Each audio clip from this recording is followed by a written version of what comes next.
Bonjour à toutes et à tous et bienvenue dans ce tutoriel consacré aujourd'hui au bot Discord et à la façon dont on va pouvoir créer et enregistrer des commandes slash, donc les nouvelles commandes universelles et sur lesquelles on peut passer des paramètres donc qui sont bien pratiques au niveau des bots Discord. On va regarder ça, donc j'ai déjà initialisé un projet, donc je vous invite à regarder la vidéo pour la création d'un bot Discord en version Discord.js 14. Donc j'ai repris une base de code qui me permet d'avoir dans Discord donc un bot qui est ici en haut à droite, qui s'appelle testbot, et donc là qui joue à tester, donc ça c'est parce que j'ai marqué ici tester, et donc là faire une démo, et ça va le réinitialiser et ça devrait passer à faire une démo. Voilà. Donc ça démontre bien que c'est effectivement ce bot qui fonctionne. Alors là, l'idée, ça va être de pouvoir faire des commandes slash, donc qu'on puisse écrire par exemple. Alors je vais prendre des exemples assez simples. Il y a d'abord le ping. Ping-pong, donc pour faire une première démo, donc il faudrait que je puisse écrire slash ping, et donc bon bah là il dit penguin, mais ça c'est autre chose, donc que je puisse faire un slash ping pour valider en fait mes commandes, et avoir un pong directement. Donc quand je veux faire ça, donc ce que je vais faire, c'est que je vais commencer par créer mes fichiers, donc mes commandes, et ensuite ces fichiers, je vais les appeler directement depuis mon fichier index. Donc la bonne pratique qui est recommandée dans la doc, c'est de créer un dossier qu'on va appeler commande. Hop, je vais zoomer un peu l'interface, voilà, donc commands, comme ceci. Dans ce dossier commands, c'est de faire des sous-dossiers en fait, par exemple basic, et puis d'autres sous-dossiers pour trier en fait les commandes, des commandes de modération, des commandes d'administration, des commandes juste pour le fun, pour jouer ou autre, vous mettez des dossiers directement. Et ensuite, donc à l'intérieur de ce dossier basique, par exemple, moi je vais créer un fichier que je vais appeler hello, non pardon, ping.js, le hello ce sera après, donc ping.js, et donc dans ce dossier, dans ce fichier ping.js, l'idée ça va être que je crée ma commande slash et son comportement. Donc la première chose, je vais devoir aller chercher une commande qui s'appelle slash comme ceci, commande builder, dans mon Discord.js. Donc je vais faire un require de discord.js. Voilà. Hop. Et donc à partir de là, je suis allé donc chercher le slash command builder, donc il est bien précisé qu'on récupère bien les infos de discord.js. Maintenant je vais exporter, donc module exports, et à l'intérieur je fais un objet qui va contenir une première chose qui va data qui va contenir ma commande. Donc je vais utiliser new slash command builder. Et ce slash command builder, je vais lui ajouter différentes choses. Alors là, habituellement, on va à la ligne de façon à faire en sorte de faire des choses proprement. Donc je vais d'abord faire un setName, qui est le nom de ma commande. Donc là, j'ai dit, je vais faire ping. Donc la commande ping. Ensuite, je vais faire une description, cette description. Et là, je mets ce que je veux, répond avec pong. Tiens, on va faire pong point d'exclamation.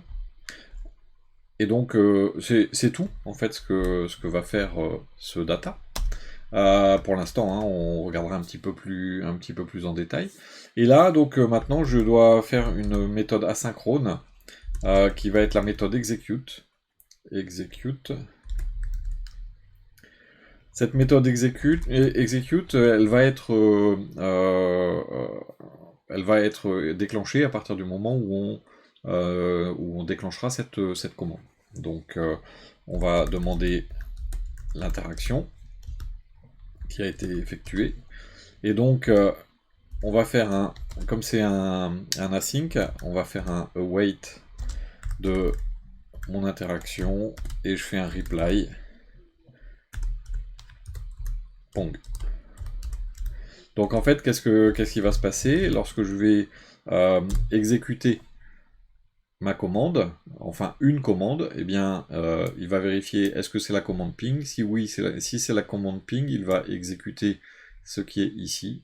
Et c'est de l'asynchrone, donc ça va me permettre de continuer à exécuter d'autres choses en parallèle. Et donc là, je vais faire un reply avec Pong.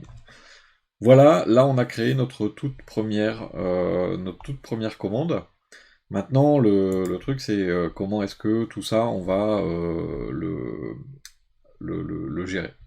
Donc, eh bien, maintenant qu'on a notre ping.js, dans notre index.js, on va devoir faire 2-3 petites choses. Alors, je vais baisser un peu le terminal, voilà. On va devoir faire 2-3 petites choses. La première chose, c'est que, eh bien, il va falloir qu'on récupère tous les fichiers qui vont être dans le dossier commande, qu'on récupère leur nom et qu'on récupère leur contenu, donc les names et ainsi de suite, pour créer une collection de commandes. Donc à l'intérieur de Discord.js, on a un objet qui s'appelle collection. Alors je vais le mettre là pour les avoir par ordre alphabétique. Collection. Et on va avoir également à gérer des événements, donc on va mettre events aussi dans les objets qu'on va récupérer dans Discord.js. Ensuite, on va avoir besoin également de plusieurs petites choses. On va avoir pass. Donc je vais faire un require de node de .pass. Ça c'est pour pouvoir aller chercher dans mes dossiers. Et je vais utiliser également, donc je vais l'appeler fs require node fs. Et donc node fs, en fait, ça va nous permettre d'accéder au système de fichiers. Maintenant qu'on a fait ça, donc on instancie notre client, donc on a tout en bas le login avec le token hein, qui est dans un fichier de config. Et donc là maintenant, ce qu'on va faire, c'est que on va aller chercher nos différentes commandes. Donc je vais faire ça juste en haut. Je vais faire une constante que je vais appeler commands. Alors, quoique non, je vais utiliser directement client. Client, c'est mon client Discord. Je vais utiliser une propriété qui s'appelle commands, qui est une propriété du client Discord. Et donc là, je vais lui mettre à l'intérieur une collection. Je vais utiliser la collection Discord pour créer donc une collection de commandes. En gros, c'est un peu comme un tableau. Donc si là, je fais un console.log de commands,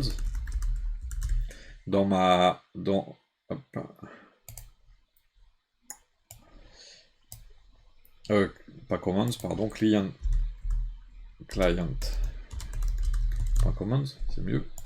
Donc ici, vous voyez, j'ai une collection qui est vierge pour l'instant. Donc ça, je vais le laisser en bas, et comme ça, on va regarder comment ça va évoluer au fur et à mesure. Donc maintenant que j'ai ça, bien je dois aller chercher et mettre à l'intérieur chacune des commandes que je vais trouver dans mon dossier commande. Donc, je vais créer une constante que je vais appeler, par exemple, folder pass. Folders pass. Donc ça, c'est les chemins vers les dossiers. Donc je vais faire un pass, donc avec l'élément node join. Donc qu'est-ce que je vais faire? Je vais créer un chemin.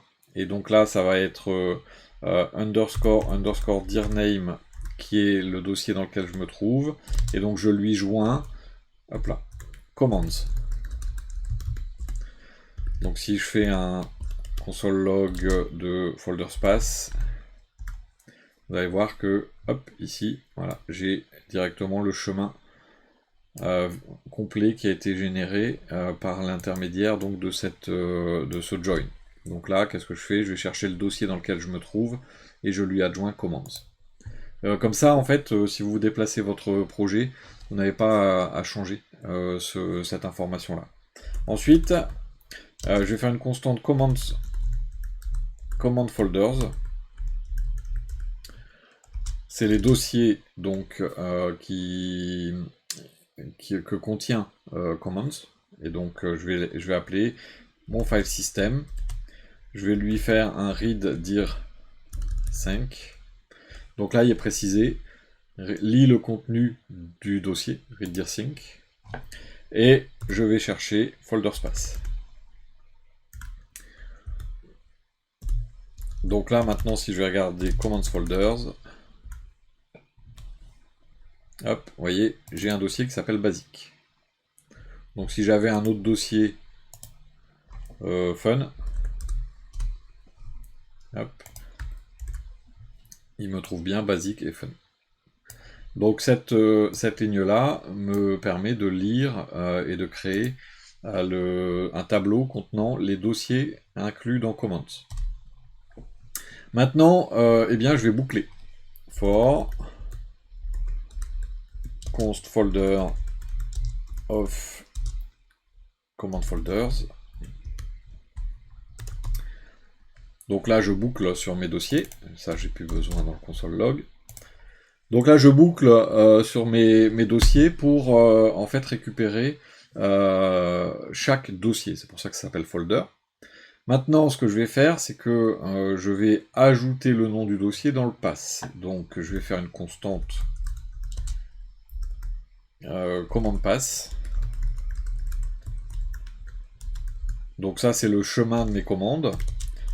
Alors attention, là, c'est si on part du principe qu'on n'a qu'un seul étage. Hein. Donc après, il faut éventuellement faire des boucles dans des boucles. Donc là, ça va être un petit peu plus compliqué.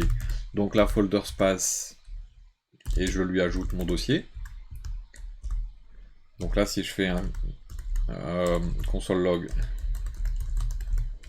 de command space, je vais me retrouver, vous voyez, avec un chemin avec basic et un chemin avec fun. Donc ça me permet de fabriquer un par un les différents dossiers sur lesquels dans lesquels je vais aller stocker mes commandes. Ensuite, je vais faire un command files.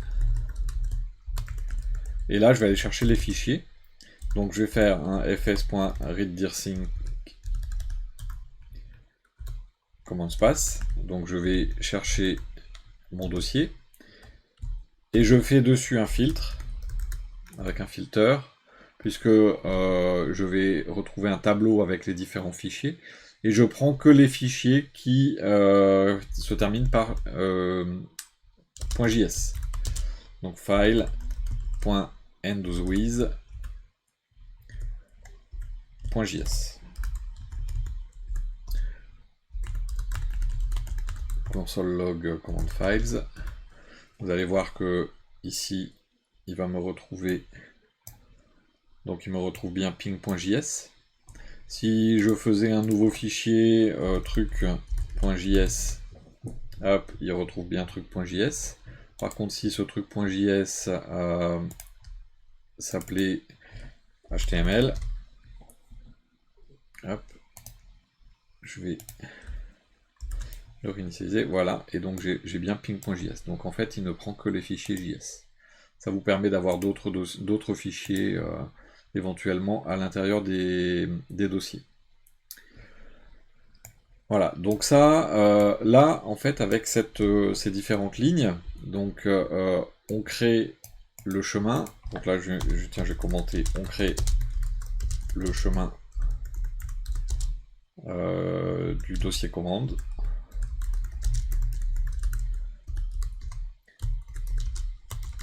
On récupère les dossiers dans commands.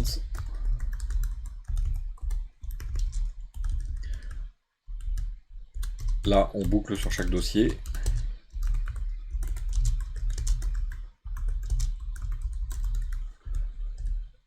Et donc là, en fait, hein, pareil, on récupère, on crée un chemin vers un dossier, puisqu'on va passer sur tous les dossiers. On récupère les fichiers JS du dossier. Voilà, donc là j'ai récupéré les fichiers JS du dossier, je les ai à l'intérieur donc de ma boucle. Et donc là maintenant ce qu'il va falloir faire c'est que je boucle sur chacun des fichiers JS. Donc si j'en ai plusieurs, il va falloir que je boucle dessus. Donc for const hop,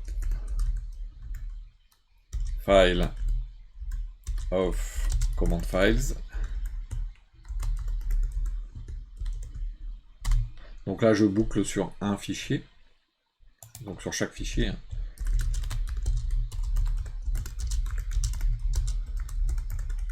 Et donc là ce qu'on va faire c'est que on va récupérer le chemin du fichier et on récupère la commande en fait. Comment oui, le contenu. Donc je vais faire, hop, on crée le chemin du fichier.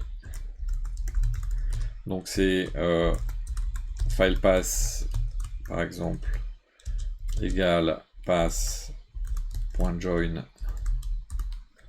Donc on prend le chemin de la commande, hop, commande space, et on récupère le fichier. Donc ensuite on va faire sur la commande elle-même, on va faire un require du fichier. Require de file path.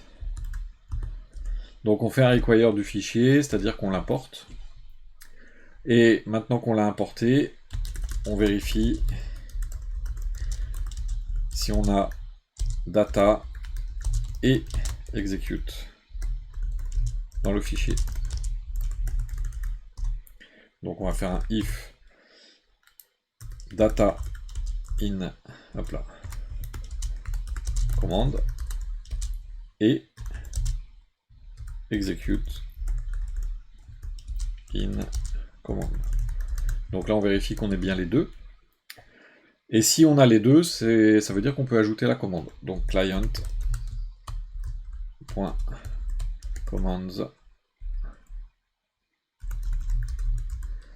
Et donc comme c'est une collection, on a une méthode set. On va dans notre commande, on va chercher data name.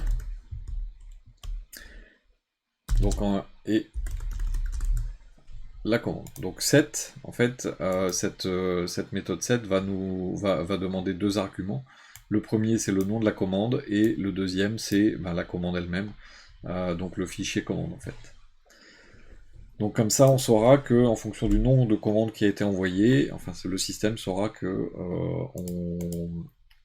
on a bien enfin, ce qu'il doit faire exactement. Et on va faire un else, on va faire un console.log.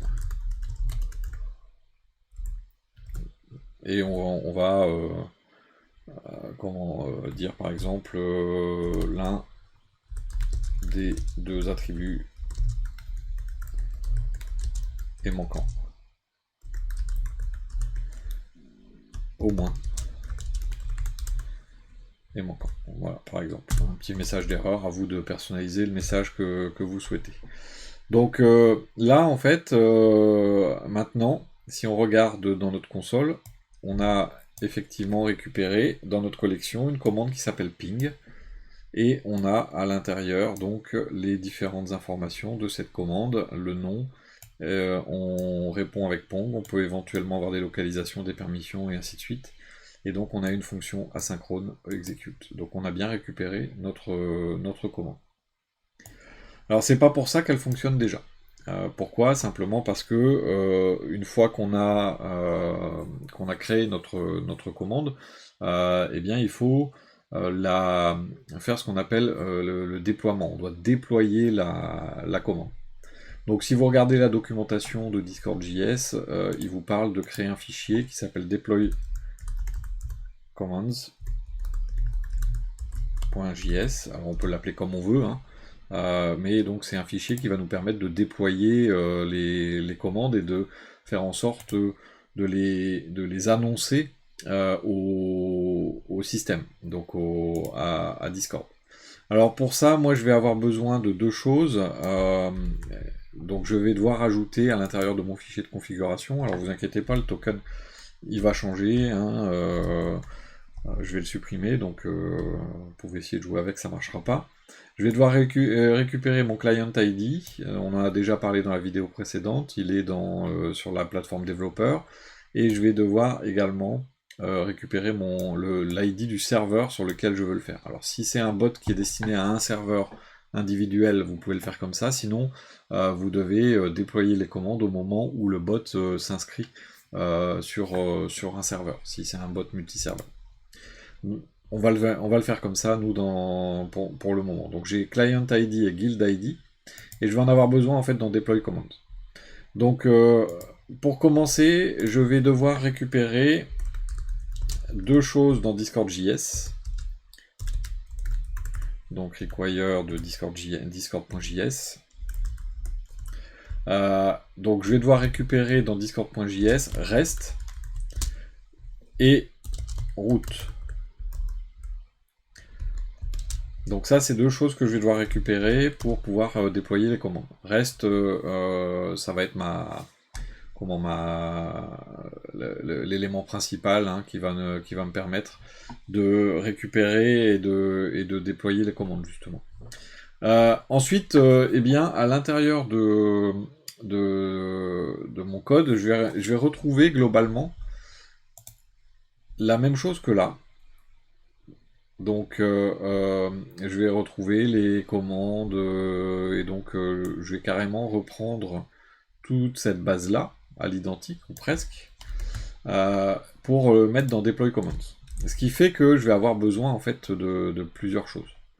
La première chose, je vais devoir récupérer les informations dans mon fichier de config.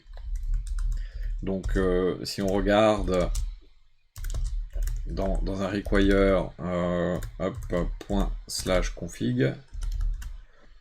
Si on regarde là-dedans, bien je vais devoir récupérer à l'intérieur mon bot token. Je vais devoir récupérer mon client ID et mon guild ID. Ensuite, je vais avoir besoin de fs. Require exactement comme dans l'autre fichier, hein, note de .fs. Hop là. Qu'est-ce que j'ai fait? Hop. Voilà, je voulais faire un copier-coller, mais j'étais pas au bon endroit. Hop. Voilà. Tac. Et donc là, passe et note.passe. Parce que bah, j'ai besoin de passe et ainsi de suite. Alors là, dans ce fichier, je vais pas faire un client parce que j'ai pas client, donc je vais faire une constante, commands, et ça va pas être une collection, ça va être un tableau. Sinon le principe va être globalement le même, mais étant donné que c'est un tableau, et eh bien à la fin, là, le client.commands, hop, on va faire un commands.push, c'est un tableau, et on va y push notre commande, et donc c'est command.data, et on va faire un toJSON. C'est-à-dire qu'on va transformer en JSON, mais sinon, globalement, la méthode est la même. Donc, on récupère bien toutes les informations. Et là, en fait, dans notre tableau, on envoie ça dans un JSON. Pourquoi dans un JSON? Parce que après, on va devoir en fait envoyer et enregistrer nos commandes à l'intérieur, donc dans notre serveur. Donc, pour ce faire, je vais donc on initialise le module rest. Donc c'est rest égale new rest, comme ceci. Et on doit lui passer le token, qui est bot token. Donc ça va me permettre d'initialiser mon module rest. Ensuite, on déploie les commandes. Donc il y en a un dans le fichier d'avant, en fait, on les initialise pour pouvoir les utiliser dans notre code et gérer les événements. Mais là, en fait, on va les déclarer dans notre serveur. On va déclarer que les commandes existent. Sinon, le serveur, il ne sait pas qu'elles existent. Donc là, je vais faire un async. C'est une commande asynchrone, hein, c'est du rest. Hop, donc en fonction fléchée, comme ceci. Hop, on va y arriver. Il est sorti. Comme ceci. Et donc, je vais rajouter deux petites parenthèses pour qu'elles soient auto-exécutables. Voilà. Donc, on fait une fonction asynchrone comme ceci. Je fais un try catch.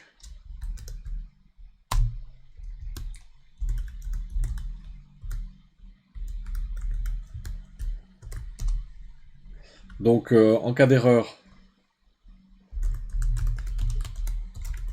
je fais un console error de error.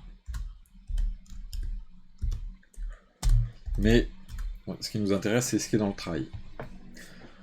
Donc là, on peut éventuellement, alors l'usage veut qu'on fasse deux console log. Début de rafraîchissement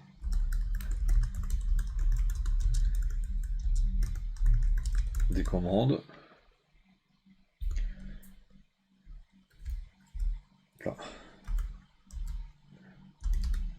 Et fin de rafraîchissement des commandes. Comme ça, on sait que il a terminé. Et donc là, qu'est-ce qu'on fait? Eh bien, on fait un put dans notre rest. Donc, const data égale await.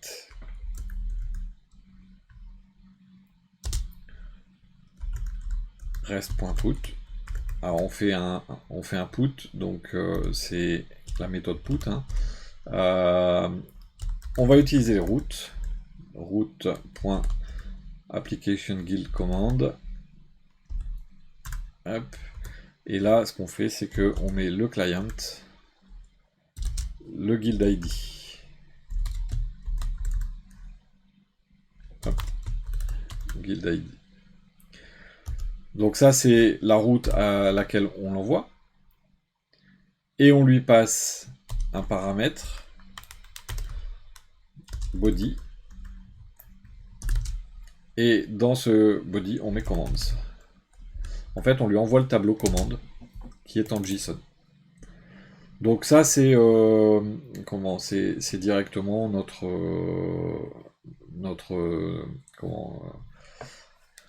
envoi d'informations. Et puis là, par exemple, tiens, je pourrais éventuellement le faire en concaténation. Donc je vais le mettre en tac comme ceci. Hop.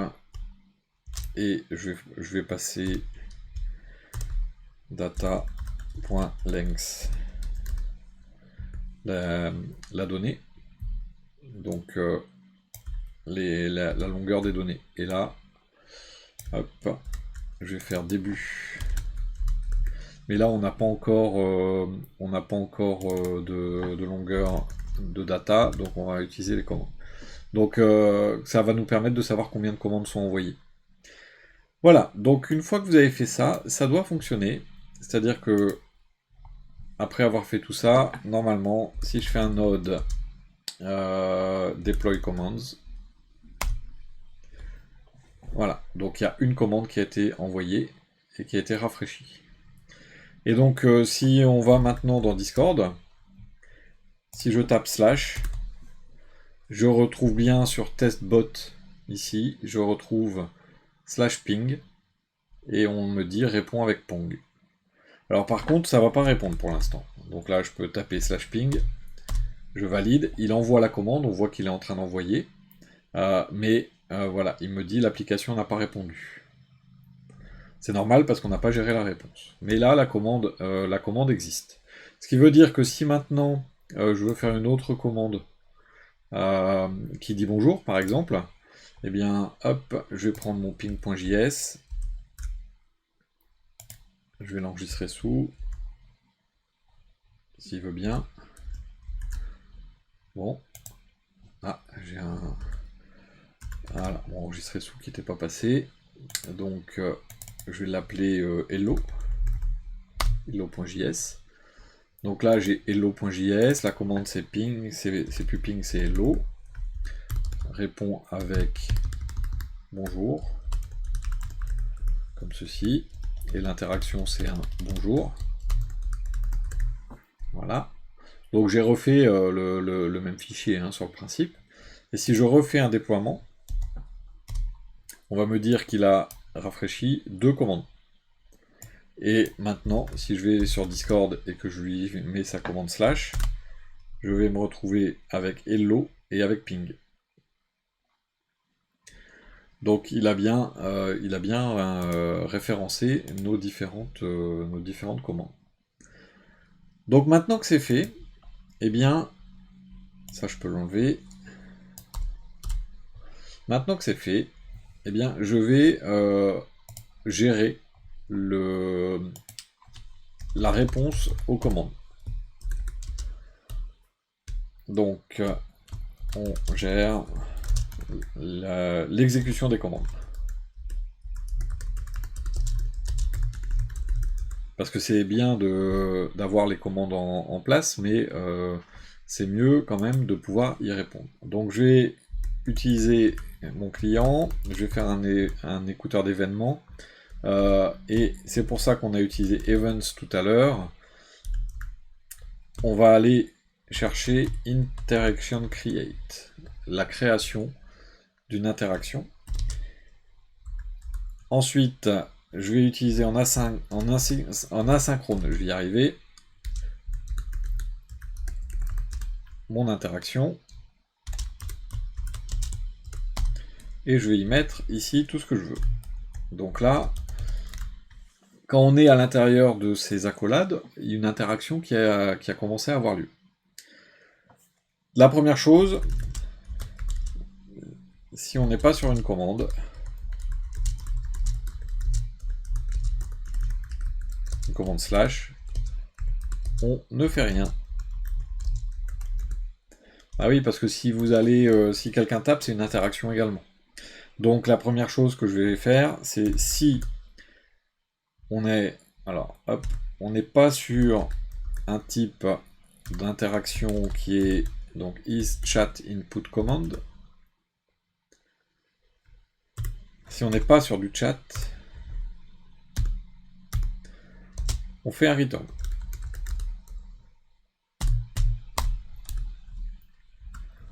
Donc si on n'est pas sur une, pas sur du chat, mais sur une commande slash. Ensuite, si on arrive là à la ligne 65 sur laquelle je suis actuellement, ça veut dire que c'est une commande slash. Donc je vais récupérer la commande. Donc je vais dans mon interaction, je vais chercher le client, les commandes, et je fais un get de interaction.commandName. Je vais chercher le nom de la commande.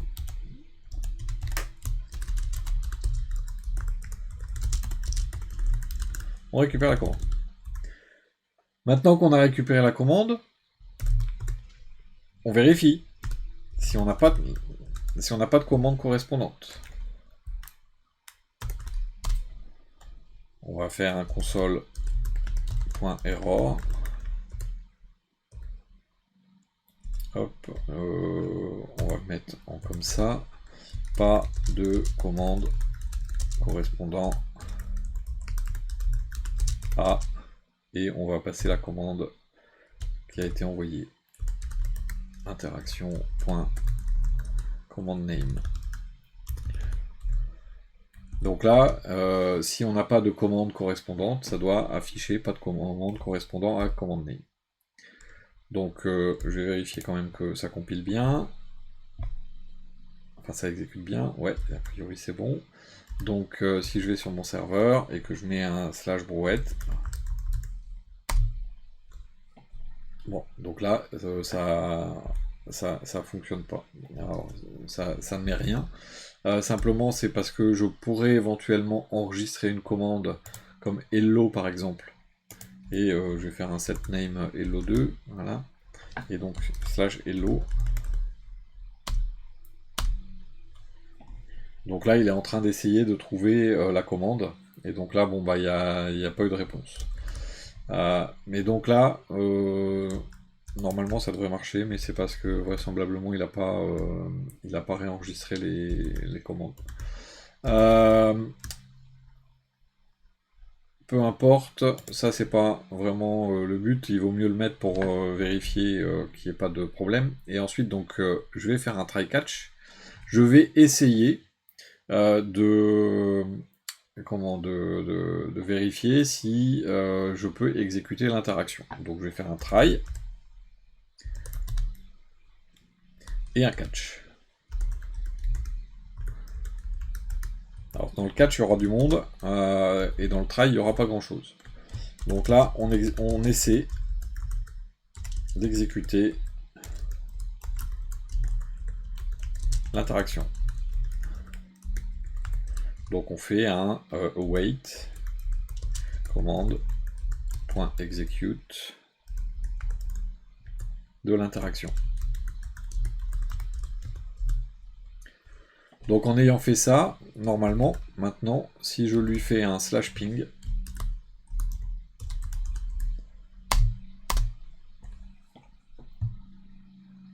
il m'a répondu avec Pong. Alors ça a été un peu long la première fois.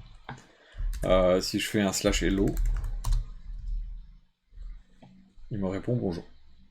Donc là, mes commandes fonctionnent. Alors dans le catch, on peut récupérer des erreurs éventuellement ou quoi que ce soit. Donc on peut faire un console.log de error. Mais on peut aussi faire des messages un peu plus cohérents. Si l'interaction a répondu ou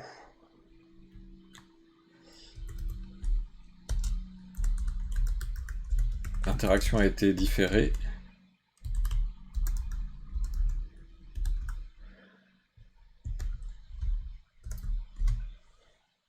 donc il y a eu une erreur, mais il y a des différentes étapes. Dans ce cas-là, on peut faire un await d'interaction.followup.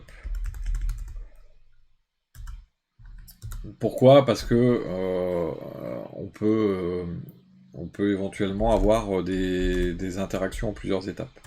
Donc là, je vais mettre un contenu, une erreur est survenue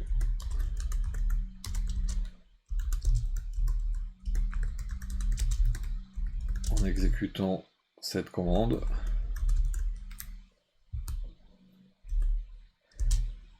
Et on peut passer un autre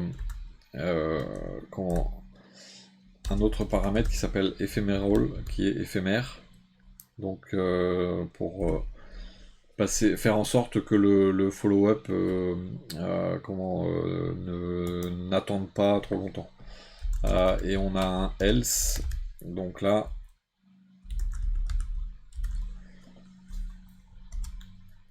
on fait un, non pas un follow-up mais un reply.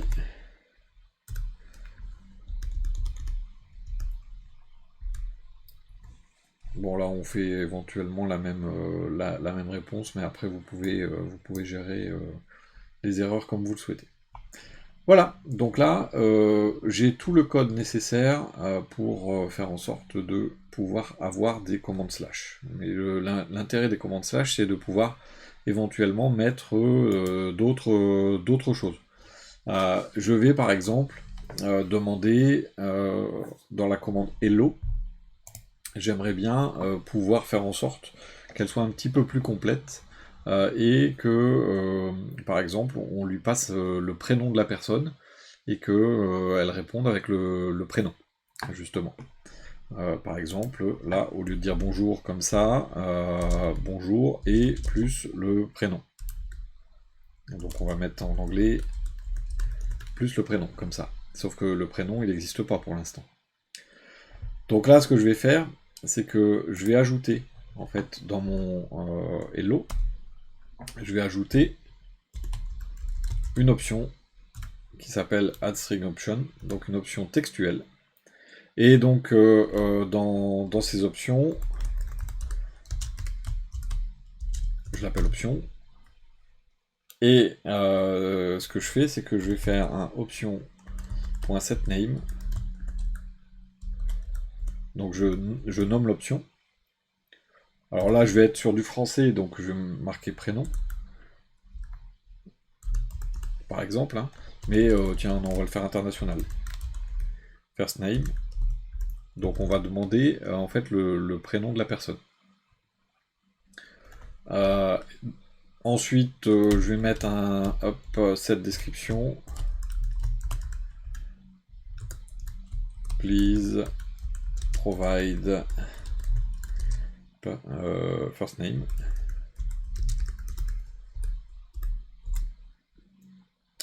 Et on va le rendre obligatoire. Set required true. En faisant ça, qu'est-ce qui va se passer? Alors, je vais enlever le plus first name pour l'instant. En faisant ça, qu'est-ce qui va se passer? Ah, qu'est-ce qu'il me dit? Ouh, il y a du monde là. Qu'est-ce que j'ai oublié? Une virgule, un truc comme ça. Index.js, ligne 47. Qu'est-ce que j'ai fait en ligne 47? Compilé tout à l'heure pourtant.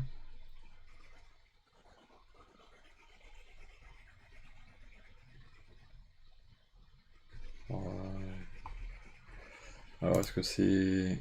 Est-ce que j'ai rajouté là?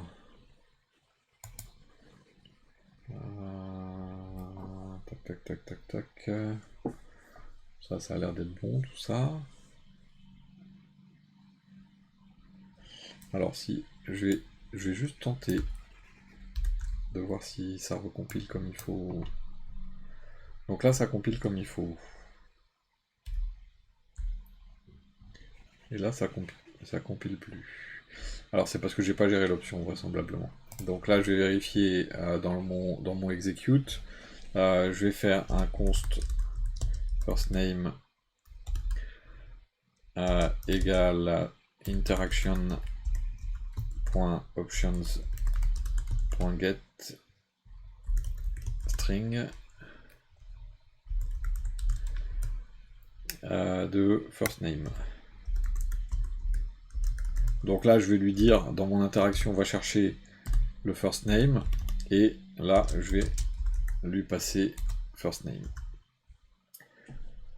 Et ça continue à m'embêter. Alors, qu'est-ce qu'il y a? Ligne hello.js, ligne 7. Ça...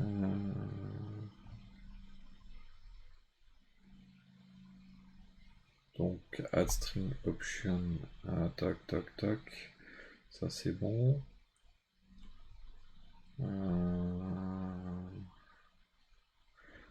Donc set name, first name, set description, set required. Ah, il doit me manquer une parenthèse là.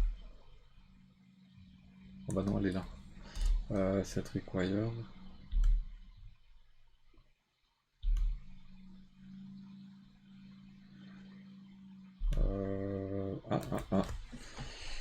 Qu'est-ce qui m'arrive? Ah bah non, pourquoi j'ai mis des accolades? Je suis bête. C'est option comme ça. Voilà. C'est moi qui, par réflexe, après une double flèche, j'ai mis une accolade, mais faut pas mettre d'accolade. Voilà. Donc maintenant que j'ai fait ça, est-ce que ça va faire une différence au niveau de Discord? Donc c'est slash hello.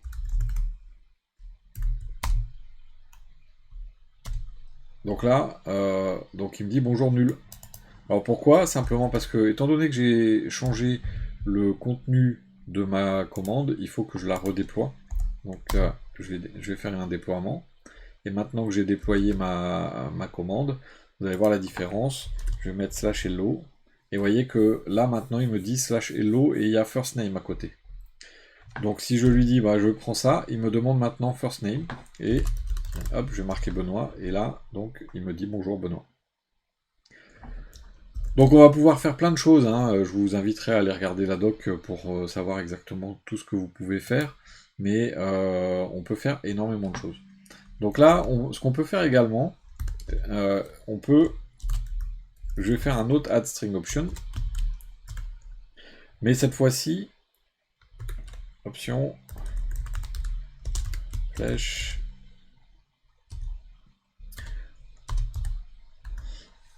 hop là, voilà. Mais cette fois-ci, dans mes options, je vais lui demander la langue. On va faire un truc qui va être multilingue. Donc là, je vais lui dire language. J'aimerais bien avoir non seulement donc le prénom, mais aussi la langue de la personne. Donc, je vais faire cette description.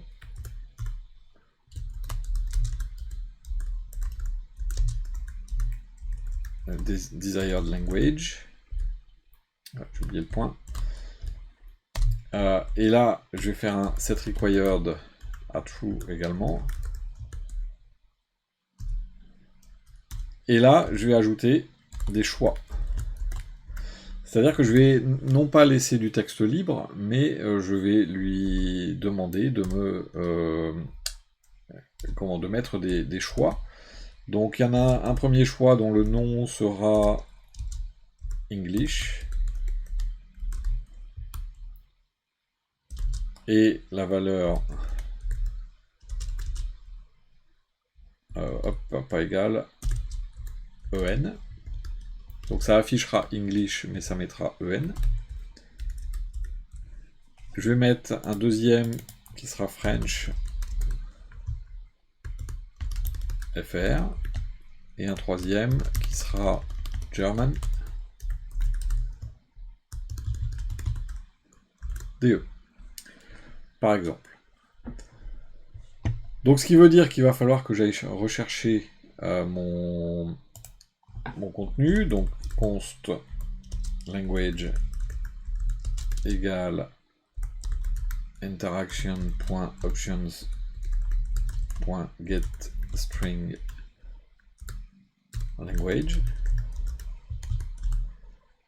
Et là, bah, au lieu de faire un await machin en mettant directement ici, eh bien je vais devoir mettre une variable que je vais appeler texte par exemple.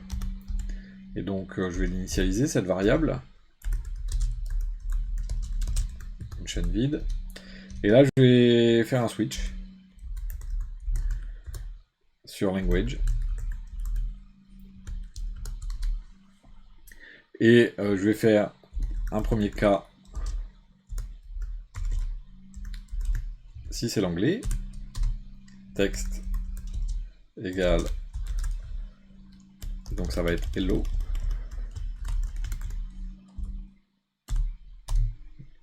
Break.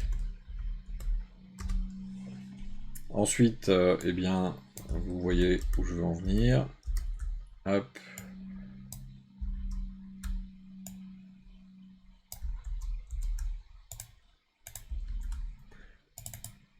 FR, ce sera bonjour.